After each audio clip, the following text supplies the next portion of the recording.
여호와께서 말씀하셨습니다. 내가 지금 하려고 하는 일을 어떻게 아브라함에게 숨기겠느냐? 아브라함은 크고 강한 나라가 될 것이며 이 땅의 모든 나라들이 아브라함으로 인하여 복을 받을 것이다. 나는 아브라함이 자기 자녀들과 자손들을 가르쳐 여호와의 길을 잘 따르게 하기 위해 그를 선택했다. 그의 자손이 아브라함에게 배운 대로 하면 나 여호와가 아브라함에게 한 모든 약속을 지키겠다. 여호와께서 또 말씀하셨습니다. 나는 소돔과 고모라 백성에 대한 나쁜 이야기를 많이 들었다. 그들은 너무나 악하다.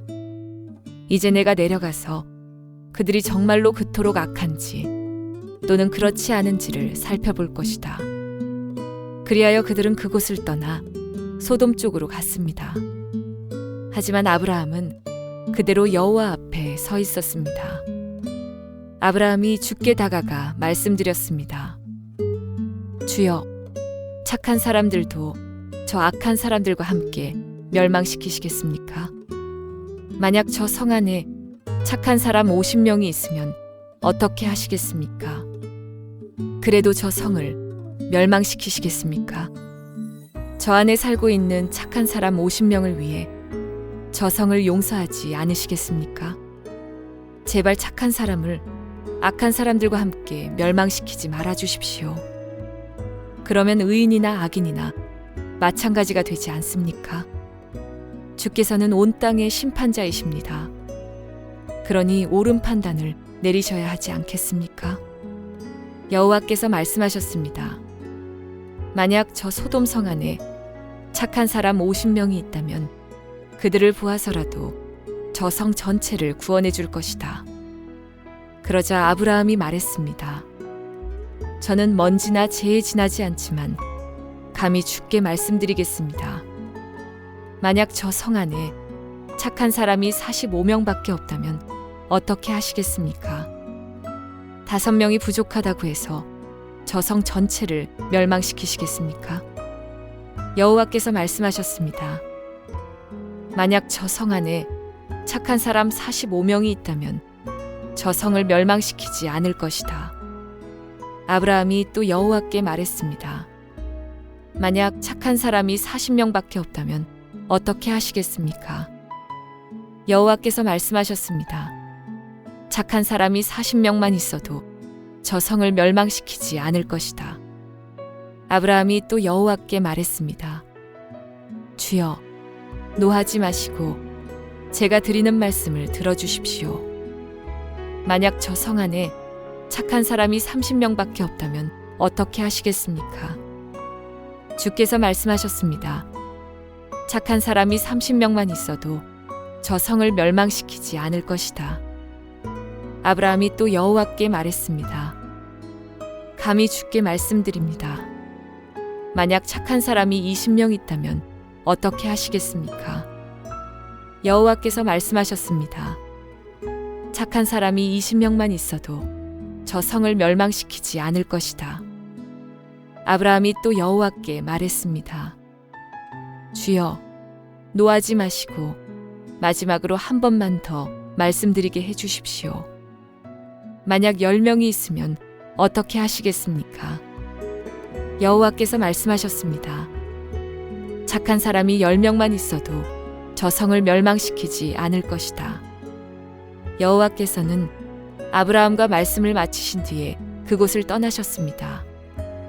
아브라함도 자기 집으로 돌아갔습니다.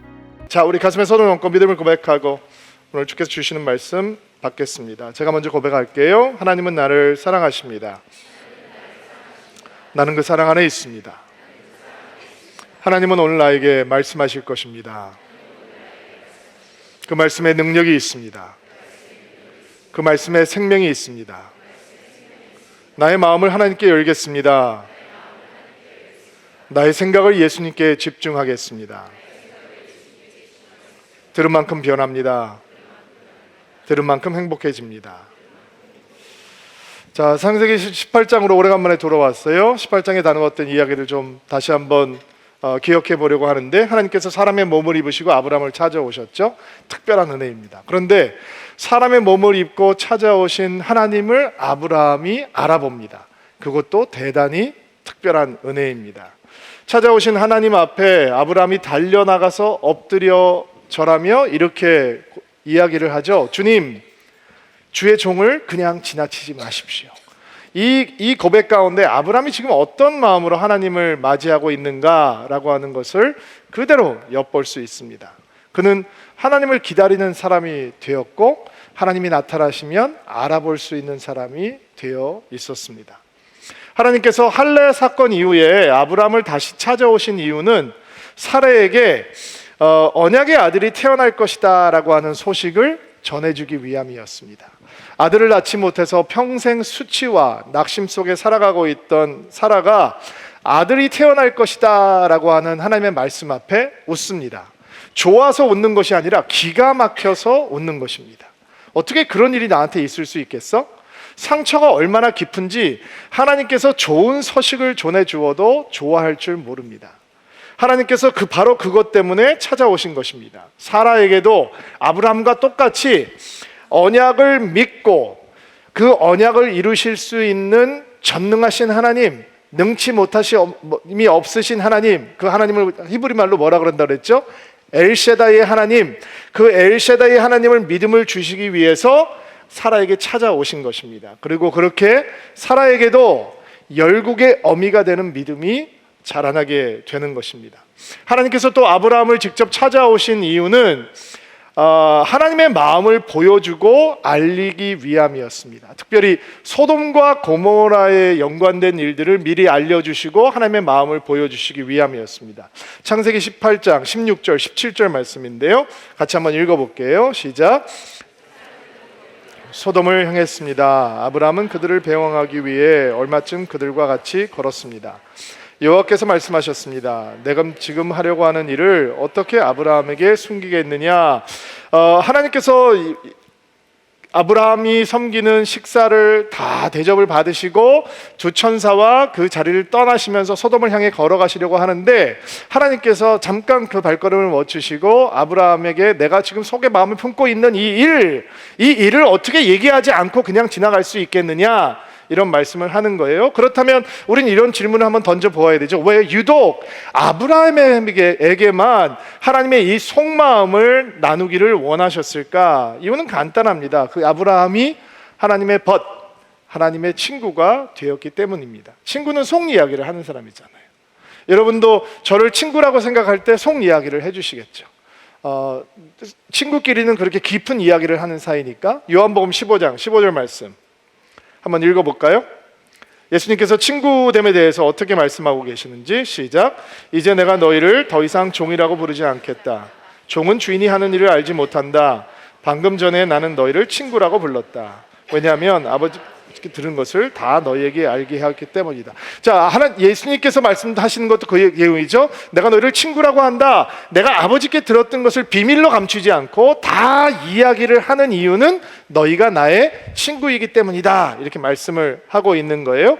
하나님께서 소돔과 고모라에 대해서, 그리고 소돔과 고모라에 일어날 일에 대해서 말씀을 하시는 이유는 단순히 그 앞으로 일어날 사건에 대해서 정보를 제공하는 것에 있지 않습니다. 단순히 정보 제공의 목적이 있다면 오늘 하나님과 아브라함의 대화는 이렇게 흘러가야 됩니다. 아브라함아, 내가 소돔과 고모라를 심판하려고 해. 하나님 잘 생각하셨습니다. 내가 그 친구들 가만히 봤는데 조금 늦으셨어요. 심판을 하셨어도 빨리 심판하셨어요. 잘 생각하셨습니다. 저 사람들은 용서받을 가치가 없는 사람들입니다. 이왕 하실 거면 확실하게 하십시오. 이런 식으로 대화가 흘러가야 하는 것입니다. 그러나 소돔과 고모라에 다가올 심판에 대해서 하나님께서 아브라함에게 알려주시는 이유는 정보 제공의 목적이 있지 않고 문제 해결의 목적이 있는 것입니다. 소돔과 고모라의 부르짖음이 크고 죄악이 극에 달했습니다. 그것을 해결하는 방법은 두 가지입니다. 첫 번째 방법은 심판입니다. 두 번째 방법은 변화입니다.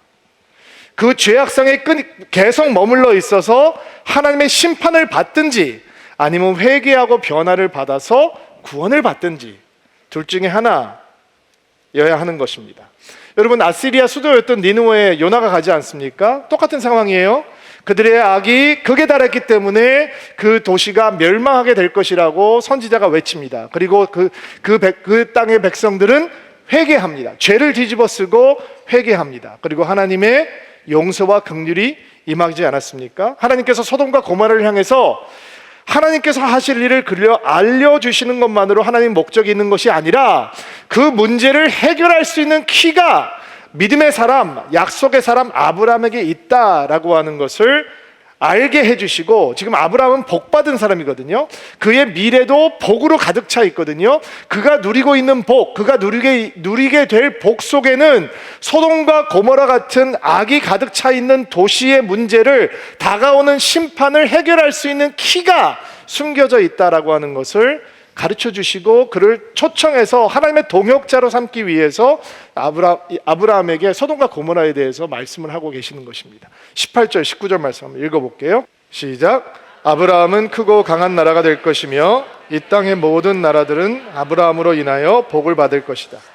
나는 아브라함이 자기 자녀들과 자손들을 가르쳐 여호와의 길을 잘 따르게 하기 위해 그를 선택했다. 그의 자손이 아브라함에게 배운 대로 하면 나 여호와가 아브라함에게 한 모든 약속을, 자, 아브라함의 미래는 복으로 가득한 미래다라고 제가 말씀을 드렸습니다. 하나님께서 아브라함은 크고 강대한 나라로 만드시는 이유는 이 땅에 있는 모든 민족들이, 모든 나라들이 아브라함으로 말미암아서 복을 받기 위함이다라고 말씀을 하셨어요. 이 땅에 있는 모든 나라들 가운데는 소돔과 고모라처럼 하나님을 향해서 악만 쌓아가던 나라도 포함되어 있는 것입니다. 믿음으로 아멘으로 받으시기 바랍니다. 악을 쌓아가고 있는 소돔과 고모라 같은 땅을 향해서조차 믿음의 사람이 일으킬 믿음의 나라는 그 악을 해결할 수 있는 키가 되는 그 열쇠를 가지고 있는 민족이다, 나라다, 믿음의 사람들이다 라고 하는 것을 성경이 오늘 우리에게 보여주고 있는 것입니다. 아브라함은 소돔과 고모라 같은 악한 도시를 향해서도, 하나님을 향해서 어떤 관심도 갖고 있지 않는 사람을 향해서도 복을 흘려보내는 사람으로 부르심을 받았다라는 것이지요. 그래서 우리는 감히 믿음의 사람 아브라함이 소돔과 고모라를 향해서 쏟아지고 있는 심판을 해결할 수 있는 하나님의 해결책이 될 수 있다라고 선언할 수 있는 것입니다. 우리도 마찬가지입니다. 우리는 믿음의 사람입니다. 여러분은 믿음의 사람입니다. 다시, 여러분은 믿음의 사람입니다. 그렇다면 이 땅에 악이 쌓아가고 있을 때 그 악을 해결할 수 있는 해결책이 여러분과 저 같은 믿음의 사람에게 주어져 있다라고 하는 것이 오늘 성경이 우리에게 보여주는 하나님의 프린시플입니다. 하나님께서 아브라함을 동역자로 초청하듯이 저와 여러분 같은 평범한 사람들을 이 땅에 쌓아가고 있는 악을 해결할 수 있는 해결책으로, 동역자로 부르고 계신다라는 거예요. 하나님께서 본문에 등장하는 이 하나님과 아브라함 사이에 본문에 등장하고 있는 이 대화는 기도로 이해하는 것이 좋습니다. 하나님과 아브라함 사이에 진행되고 있던 대화를 가장 쉽게 이해할 수 있는 방법은, 아브라함이 기도하고 있고 하나님께서 그 기도 가운데 응답하고 계시는 거구나 라고 생각해 보는 것이 좋고요. 그리고 오늘 이 아브라함이 드렸던, 하나님 앞에 드렸던 중보 기도를 통해서 우리는 동일한 중보자의 마음을 배워보려고 합니다. 자, 먼저 아브라함의 기도가 어떻게 시작이 되는지, 어디로부터 출발하는지 저희가 좀 주목해 보아야 하는데, 보통 누군가를 위해서 기도한다라고 하면 동기는 주로 이런 것입니다. 그 사람, 우리의 기도가 필요한 그 대상이 처해져 있는 절망적이고 절박한 상황, 물리적으로 누군가 도움을 받기에도 힘들고 기도가 아니면 해결될 수 없는 그런 긴급한 상황들이 동기가 되기도 하고, 또는 기도하는 사람이라면 기도에 대한 헌신, 열정, 혹은 해야 한다고 하는 영적인 부담감 자체가, 혹은 책임감 같은 것이 동기가 되기도 합니다. 그런데 여러분, 아브라함의 이 중보 기도를 배우려면 소돔과 고모라를 보면 안 됩니다. 아브라함은 지금 소돔과 고모라를 보면서 기도하고 있는 게 아닙니다. 소돔과 고모라를 보면 기도 못합니다. 처음에는 좀 할 수 있을지 모르지만 얼마 시간이 안 돼서 낙심과 분노와 좌절로 가득하게 됩니다. 기도를 하려면, 기도를 넓게 하려면, 기도를 깊게 하려면, 소돔과 고모라를 대신해서 기도하려면 어떠한 긍휼을 받을 만한 자격도 없는 소돔과 고모라를 묵상하면 기도는 안 나옵니다. 나오다 멈추게 되어 있습니다. 그러면 어디서부터 출발해야 되느냐? 소돔을 용서하기를 기뻐하시는 하나님의 선하신 은혜로부터 출발해야 하는 것입니다. 오늘 대화 내용을 쭉 지켜보면 내가 소돔이 진짜 악한 곳이라고, 그들의 부르짖음이 나에게 다 왔는데 그들의 죄악상이 지금 쌓여가고 있는데 내가 진짜 그러한지 아니한지 보러 확인하러 내려왔다, 이런 말씀이 나오잖아요. 그러면 하나님이 진짜 모르실까요? 아니, 하나님은 다 알고 계세요. 그러면 하나님께서 내가 그것을 보려고 왔다 하건 그것은 무슨 의미가 포함되어 있는 거예요? 어떻게 해서든지 다가올 심판을 늦추겠다라고 하는 하나님의 선하신 의도가 있는 것이죠. 그러나 우리는 오늘 사도 아브라함의 중보 기도를 보면서 하나님의 이 두 가지 모습을 봐야 되는 거예요. 어떤 모습이냐면 하나님께서는 지극히 공의로우셔서 죄를 무시할 수 없고, 그러나 하나님께는 노하기를 더디하시고 용서하기를 기뻐하시는 긍휼의 하나님이라고 하는 이 두 사실을 동일하게 기억을 해야 하는 것이죠. 19장을 보면서 우리가 다시 한번 언급하겠지만 보통 우리가 소돔과 고모라의 죄악상을 동성애라고 생각을 하는 경우가 많이 있거든요. 다음 주에 조금 더 자세하게 볼 거예요. 그리고 다음 주에는 3부 예배 때는 아이들, 초등학교 아이들이나 어린아이들이 오기에는 별로 제가 레커멘드 하지 않아야 할 것 같아요. 왜냐하면 다음 주에는 동성애에 대한 얘기를 조금 해야 되는데 너무 어린 아이들에게는 예배 드릴 때 조금 어려움이 생길 수 있으니까 우리 부모님들 중에서 아이들 데리고 와서 예배 드리는 분들은 다음 주에는 조금만 신경 써 주세요. 자, 19장에서 동성애라고 하는 것이 소돔과 고모라의 한 죄악상이라고 나오는데 다른 성경들을 찾아보면 소돔과 고모라에는 그 죄악만 있었던 것이 아니라 다른 만연한 죄악들이 있었다라고 하는 것을 볼 수 있는데요. 예레미야서 23장 14절 말씀 한번 읽어볼게요. 시작.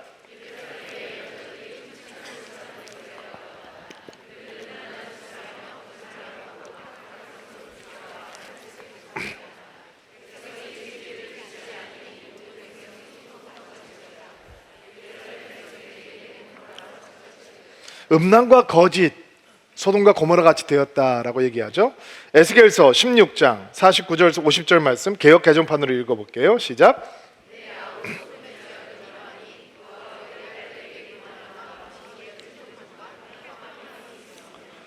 가난하고 궁핍한 자를 도와주지 아니하며 거만하고 가증한 일들을 내 앞에서 행하였습니다. 가난하고 어려운 자들을 핍박하고 착취하고 거만하고 가증한 일이라고 주로 우상숭배하고 연관이 되어 있고, 그 당시에 우상숭배는 성적인 탐욕과 음행과 연관이 있는 거예요. 유다서 말씀도 한번 볼게요. 유다서 7장 말씀 읽어주세요. 시작.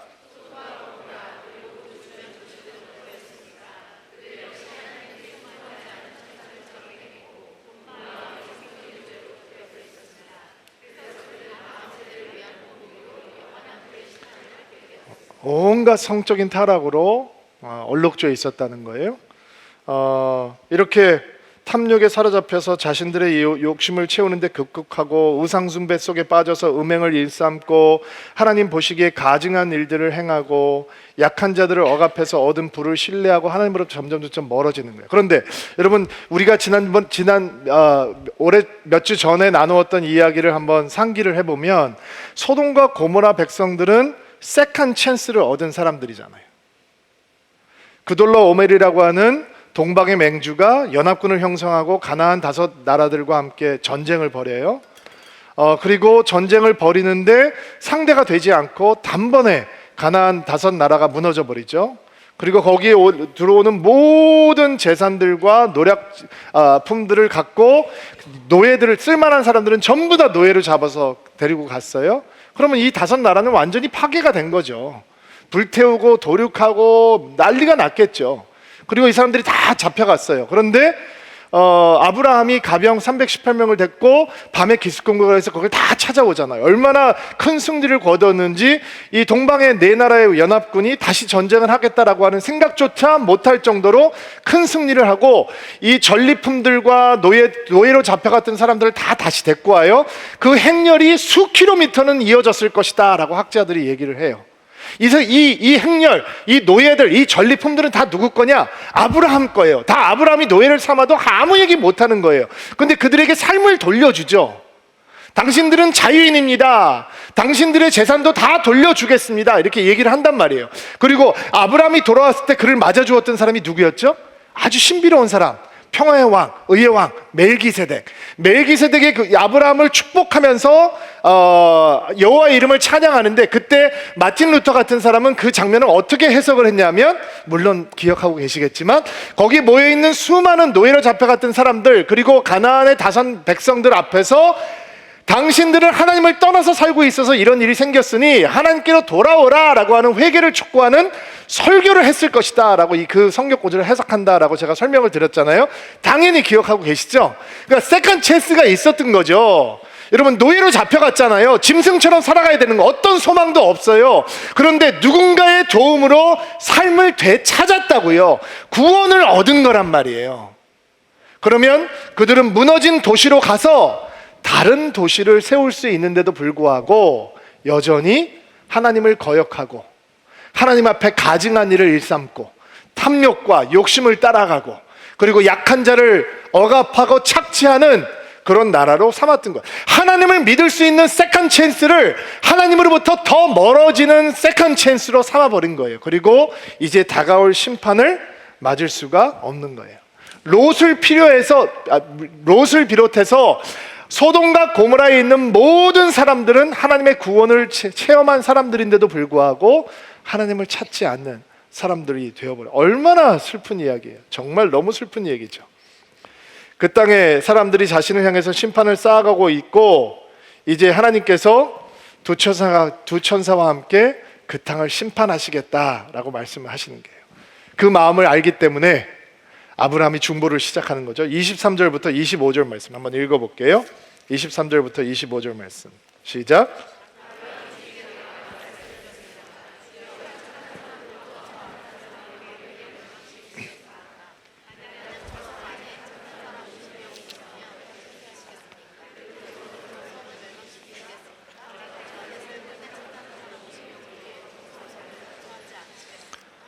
제발 착한 사람을 악한 사람들과 함께 멸망시키지 말아 주십시오. 그러면 의인이나 악인이나 마찬가지가 되지 않겠습니까?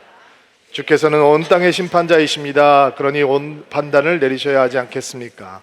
주여, 착한 사람을 저 악한 사람들과 함께 멸망시키시겠습니까? 답이 나와 있는 이 질문이죠. 쉬운 번역은 번역이 좀 안 좋아요. 쉬운 성경은 착한 사람이라고 하면 선행을 행하는 사람이라고 오해 소지가 있는데, 착한 사람은 의로운 사람, 그리고 아브라함이 뭐를 하니까 의롭게 되었다고 그랬죠? 하나님을 믿음에 의롭게 여기셨다라고 얘기하죠. 그 성 안에 하나님을 믿는 의로운 사람이 50명이 있으면 어떻게 하시겠습니까? 멸망하시겠습니까? 의로운 사람과 악인을 함께 멸망하시겠습니까? 물론 아니죠. 하나님께서는 나는 멸망하지 않겠다라고 말씀을 해요. 그리고 오늘 성경의 흐름을 보면 마치 아브라함이 화가 단단히 나서 심판을 하시려고 하나님을 막아서고 오히려 아브라함이 더 긍휼한 마음이 있어서 중보한다라고 생각하기가 쉬운데 절대로 그렇지 않습니다. 아브라함의 기도의 시작은 하나님의 마음이라고 얘기했어요. 노하기를 덧시하시고 용서하기를 기뻐하시는, 어떻게 해서든지 소돔과 고모라에게 구원을 베푸시기를 기뻐하시는 하나님의 마음을 알기에 그가 하나님 앞에 나와서 중보하고 기도하고 있는 거예요. 50명의 의인. 맞나요? 적나요? 당시 소돔의 인구가 그 당시의 문화를 연구하는 학자들에 의하면 아마 그 도시국가의 인구가 한 10,000명은 됐을 거다라고 얘기를 하거든요. 그러면 50명이면 몇 %예요? 0.5%잖아요. 그러면 그렇게 많은 숫자도 아닐 것 같은데, 소돔 전체를 보고 50명의 의인을 찾으면 구원하겠다, 멸망시키지 않겠다라고 말씀. 아마 아브라함의 기도가 거기서 멈추지 않는 거 보면 살짝 자신이 없었던 것 같아요. 하나님, 그러면 45명은 어떻습니까? 40명은 어떻습니까? 30명은 어떻습니까? 20명은 어떻습니까? 10명은 어떻습니까? 여러분, 이거 굉장히 수치스러운 겁니다. 그래서 어떤 설교자는 이게 수치를 무릅쓴 기도다라고 표현을 하기도 했어요.